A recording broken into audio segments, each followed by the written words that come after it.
we talk about sports photography, we're really talking about capturing the impact of the moment, the power of the moment, and getting the best picture and angle. Also, we're talking about reaction and angle and light and design, much like we are on many of our photographs. However, with sports, it is fleeting, it is momentary.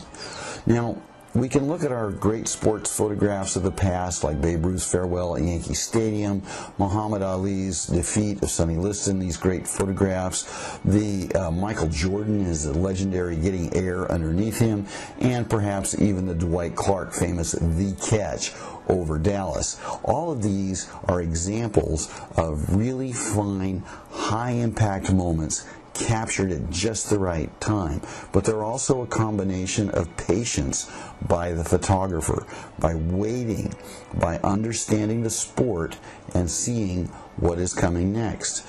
So sports really is about where do I get the angle, and you hope for that great shot. It is also reaction, the bloodied sport, the bloodied participant, the high action where you're just getting it over the touchdown, or the reaction after the great goal.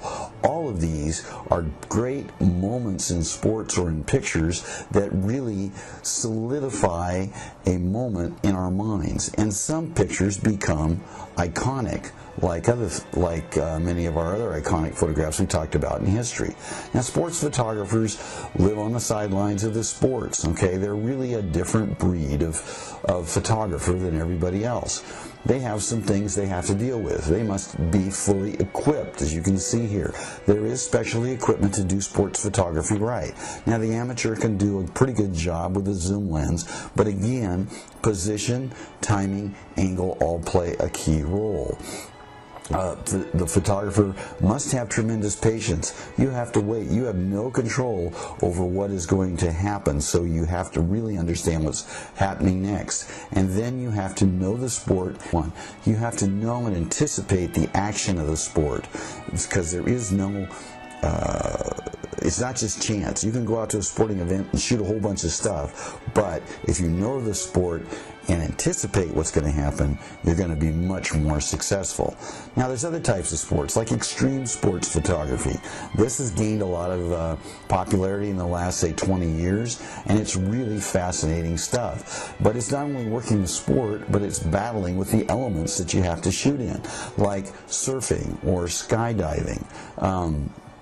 Or even dirt biking. You know, the photographer here on this dirt bike picture got covered with mud. I mean, these are not cushy jobs, just like the landscape photographer that we've talked about before, getting up at 2 o'clock in the morning to get to the right spot.